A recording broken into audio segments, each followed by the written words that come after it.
Everyone, welcome to my channel. This is Priya Bhargav. Today we are going to start Unit 4 of Block 3 MPCE 013, that is MAPC second year students who have opted for clinical psychology. This video is for you guys. We are going to complete this unit in two parts. This is first part. So today we are going to understand these four topics. इनका mention मैंने यहाँ पे green highlight करके किया है. सो इसमें जो हम बात करने वाले हैं आज की यूनिट में दैट इज साइकोथेरेपी इंटीग्रेशन. जहाँ पे भी इंटीग्रेशन टर्म आता है दैट मीन्स कंबाइन करने की बात की जा रही है. सो हम इसी के बारे में समझेंगे. तो इंटीग्रेशन अप्रोच जब भी हम थेरेपी में लगाते हैं उसको हम दो टर्म्स इससे रिलेटेड हम सुनते हैं, जिसको एक होता है इंटीग्रेटिव और दूसरा होता है एक्लैक्टिक. अगेन लोग सोचते हैं, लोग ना इसको इंटरचेंज करके भी यूज़ करते हैं जब थेरेपी करते हैं.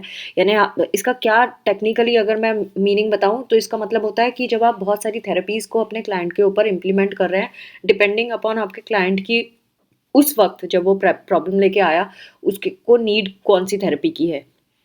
सो इंटीग्रेटिव और एक्लेक्टिक दोनों को इंटरचेंजेबली यूज़ तो करते हैं बट दोनों का मीनिंग अलग होता है.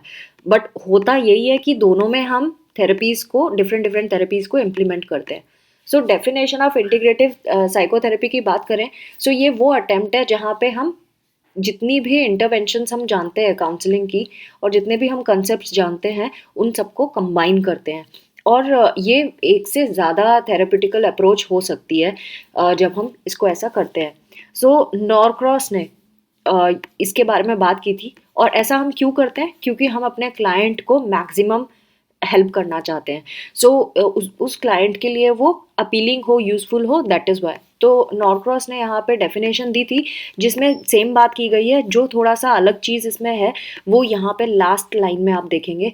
Ultimate outcome of doing so is the enhance of efficacy, efficiency and applicability of psychotherapy. कि आपकी जो आप जब साइकोथेरेपी अप्लाई कर रहे हैं सो वो उसकी एफिशिएंसी अच्छी हो, वो एप्लीकेबिलिटी उसकी बढ़ जाए और उसकी एफिकेसी भी बढ़ जाए. एफिकेसी मतलब जो क्वालिटी है किसी को इम्प्रूव करने के लिए, क्लाइंट को सही करने के लिए, वो अच्छी हो जाए.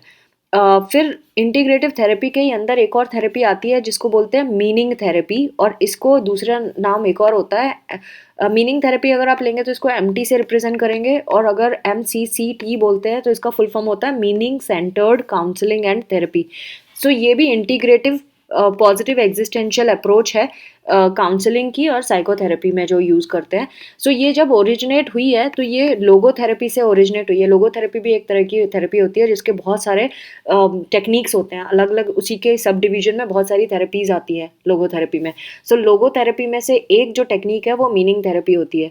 तो ये इसमें हम क्या करते हैं, हम पर्सनल मीनिंग फाइंड आउट करने में हेल्प करते हैं क्लाइंट की.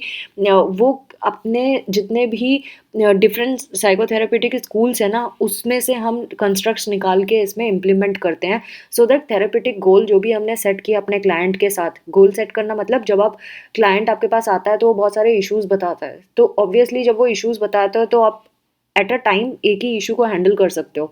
सो उसमें भी आप फिर प्रायोरिटी करते हो कि इन जितने भी इश्यूज़ हैं उनमें से सबसे मेजर इशू कौन सा है जिस पे हम वर्क करना बहुत ज़रूरी है एट द मोमेंट. तो फिर वो हमारा गोल हो गया होता है. इस तरह से थेरेपेटिक गोल को आपको डिसाइड करना पड़ता है. तो ये जो MT है, मीनिंग थेरेपी, नाम से पता चल रहा है ये पॉजिटिव साइकोलॉजी का एक पार्ट है जो लाइफ को वर्थ लिविंग बना देता है. जो भी इंसान सफ़र कर रहा है, जिसमें जो अपनी लाइफ में लिमिटेशंस देख रहा है, तो हम उसको ये सिखाते हैं कि इन सफरिंग्स एंड लिमिटेशंस के साथ भी वो अपनी लाइफ को बहुत अच्छे से जी सकता है.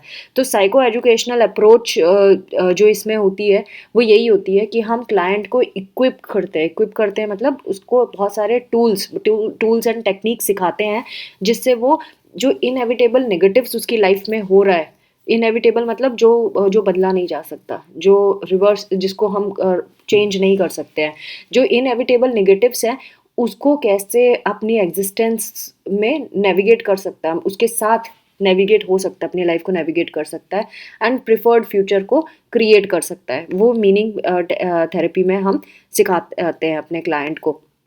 ये बहुत ओपन होती है, फ्लेक्सिबल होती है, इंटीग्रेटिव अप्रोच है. और इसको हम आप एक इस तरह से भी यूज़ कर सकते हैं कि क्लाइंट के ऊपर इंडिविजुअली आप इसको यूज़ कर रहे हैं, या फिर आप जो भी थेरेपीज़ यूज़ कर रहे हैं ना उसके साथ साथ इसको भी यूज़ कर सकते हैं. सो इंटीग्रेटिव साइकोथेरेपी जो है वो एक सेफ एनवायरनमेंट प्रोवाइड करती है पर्सन को, जिसमें वो अपने बॉडी, माइंड, इमोशन और स्पिरिट इन सबको एक्सप्लोर कर पाता है, और हम उसको अच्छी एक health, personal fulfilment and relationships, fulfilling relationship भी प्रोवाइड कर सकते हैं थेरेपीज़ के थ्रू। सो अगर आप देखें, हम एक ऑथेंटिक ट्रू सेल्फ पे फोकस करते हैं इन थेरेपीज़ में, और स्पेसिफिकली ये वाली थेरेपी जो है, एंड उसकी जो इनर स्ट्रेंथ और रिजिलियंसी है ना, उसको इम्प्रूव करने की कोशिश करते हैं, सो दैट अपनी वो वनरेबिलिटीज़ को एक्सप्लोर कर सके, अपने कंसर्न्स को एक्सप्लोर कर सके, जो भी उसके कंसर्न्स हैं, और फिर भी ग्रो कर सके अपनी लाइफ में। सो इसमें अगर आप देखेंगे ना, हम insight, mindfulness, interactive style of guided imaginary, इसके ऊपर तो इसको तो हम यूज़ कर ही सकते हैं। साथ में हम बायरॉन केटी का जो उनका वर्क था, solution focus therapy, EMDR, EFT, cognitive behavioural therapy, ये सारी चीज़ें इंटीग्रेटिव थेरेपी में हम यूज़ कर सकते हैं। सो EMDR का फुल फॉर्म होता है आई मूवमेंट डिसेंसिटाइजेशन रीप्रोसेसिंग। ये 1987 में डॉक्टर फ्रांसाइन शेपरियो ने बनाया था, शेपिरो ने बनाया था। अगर नेम में प्रोनाउंसिएशन में रॉन्ग है तो I apologise for that, but then आप देख सकते हैं, गूगल कर सकते हैं, क्योंकि स्पेलिंग जैसी होती है उसका प्रोनाउंसिएशन अलग होता है।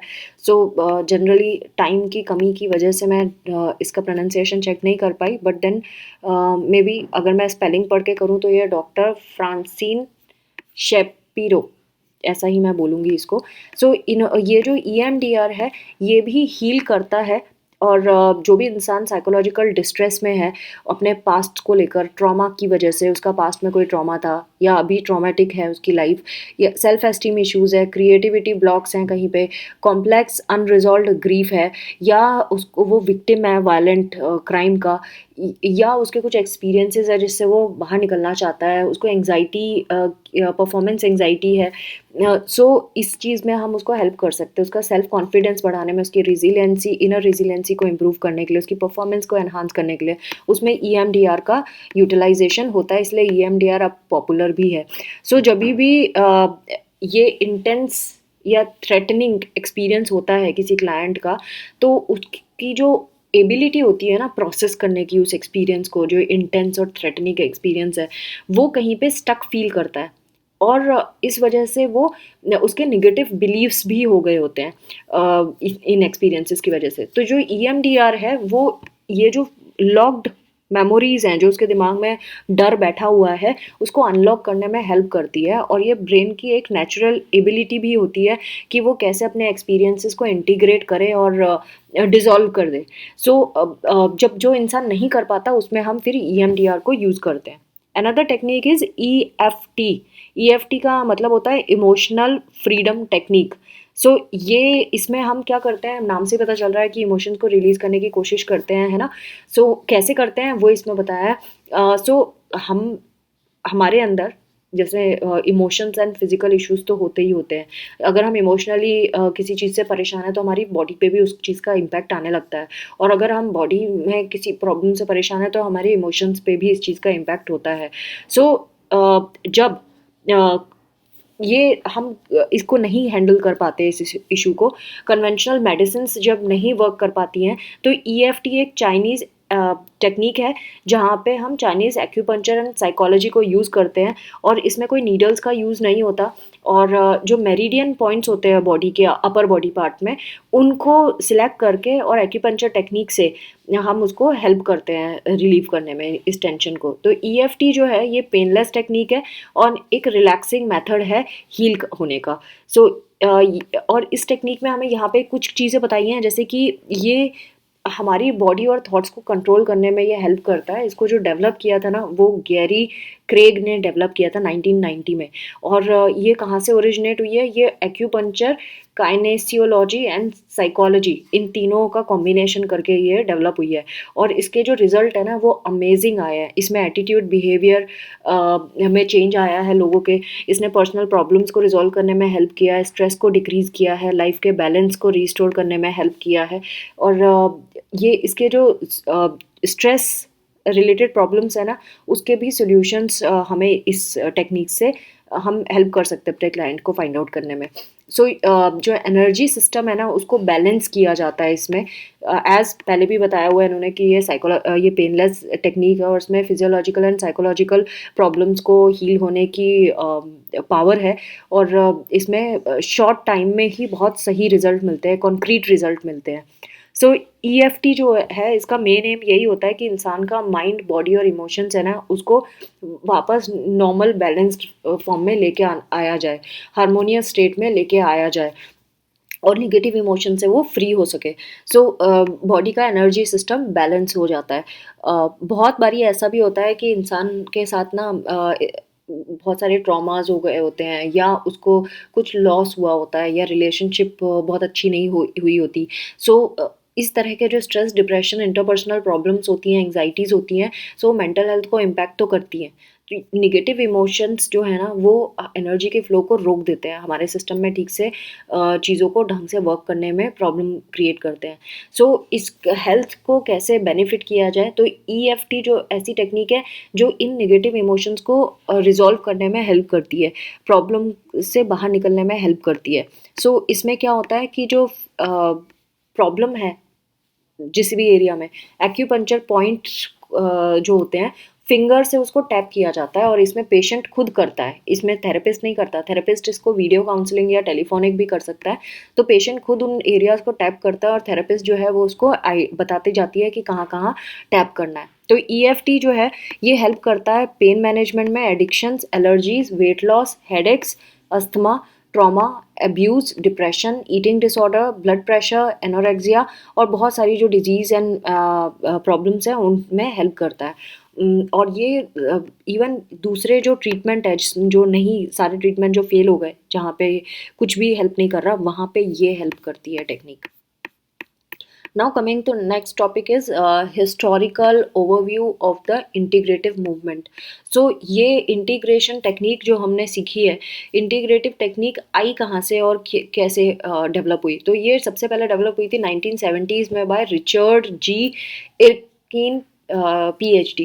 सो किस इंस्टीट्यूट में, इंटीग्रेटिव साइकोथेरेपी का इंस्टीट्यूट है, the institute for integrative psychotherapy, वहाँ पे ये सबसे पहले डेवलप हुई थी। तो इंटीग्रेटिव साइकोथेरेपी मॉडल जो है ये क्या करता है, बहुत सारी थेरेपेटिक अप्रोचेस को यूज़ करता है, जैसे ह्यूमनिस्टिक, कॉग्निटिव, गेस्टाल्ट, साइकोडायनामिक, इन अप्रोचेस को यूज़ करता है और इन सारी अप्रोचेस को फ्यूज़ करके इंडिविजुअल को उसका बेनिफिट देता है और उसकी क्वालिटी ऑफ लाइफ इंप्रूव करने में हेल्प करता है। उसके बाद during 1940s, 50s and 60s, जो 90s का टाइम था, तब ये प्राइमरीली एक ही थेरेपेटिक टेक्निक चला करती थी। फिर धीरे धीरे जब क्लैशेस आने लगे, बहुत सारी थेरेपीज आई, उनमें कंपटीशन आने लगा, चीज़ें ख़राब होने लगी। फिर 1979 में Marvin Goldfield, Paul Wachtel and Hans Strupp, इन्होंने एक एसोसिएशन ऑर्गेनाइज किया जिसका नाम था society for the exploration of psychotherapy integration, SCPI। वो क्लिनिशियंस एंड एकेडमिशियंस जो इंटरेस्टेड थे ना इसमें, उन्होंने इंटीग्रेट करके इस ग्रुप को बनाया था। फिर 1982 में international journal of eclectic psychotherapy ये पब्लिश हुई। उसके बाद इसका नाम चेंज करके इन्होंने journal of integrative and eclectic psychotherapy रख दिया। फिर 1991 में ये फिर से पब्लिश हुई, जिसमें अब इसका नाम था जर्नल ऑफ साइकोथेरेपी इंटीग्रेशन। अब इंटीग्रेटिव थेरेपी जो है ना ये एक्लेक्टिक थेरेपी से डिफरेंट होती है, जैसे मैंने पहले भी बताया था आपको। इन्होंने एक एग्जाम्पल देके बताया है सो दैट आप अच्छे से समझो। जो इंटीग्रेशन होता है इसका मतलब होता है कि जब आप एक बैलेंस्ड एंड न्यूट्रिशियस मील बना रहे होते हो तो उसमें जो आप रॉ इंग्रेडिएंट्स यूज़ कर रहे हो, वैसे ही इंटीग्रेशन का मतलब होता है आप बहुत सारी टेक्निक्स यूज़ कर रहे हो और उनको कंबाइन करके आपने अपनी एक न्यू थेरेपी बनाई है जिसमें डिफरेंट डिफरेंट अप्रोचेस को यूज़ किया है। तो अब जो बना है वो आपकी थेरेपी है पेशेंट के लिए। एक्लेक्टिसिज्म होता है सैलड की तरह कि आप बार बार वो चेंज भी कर सकते हो, है ना। सैलड में आपको पकाना नहीं है उसको। इंटीग्रेशन वाली टेक्निक में क्या है, आप जैसे आप खाने में मसाले यूज़ करते हो और वो बन गया तो आप मसाले अलग नहीं कर सकते, वो इंटीग्रेशन है। लेकिन एक्लेक्टिसिज्म में क्या है, जो भी आप टेक्निक्स यूज़ कर रहे हो, अगर आपको लगता है वो वर्क नहीं कर रही तो उन 4-5 टेक्निक में से एक हटा दो, दूसरी यूज़ कर लो, लाइक दैट। जो सैलड में होता है कि सैलड में आप खा रहे हैं, आपकी मर्ज़ी, आपको जो पसंद है आप वो खाओ, नहीं पसंद तो निकाल दो। इमीडिएटली निकाल सकते हो, उसमें इरिवर्सिबल कुछ नहीं होता। तो इस तरह से eclectic approach and integration approach अलग अलग होती है।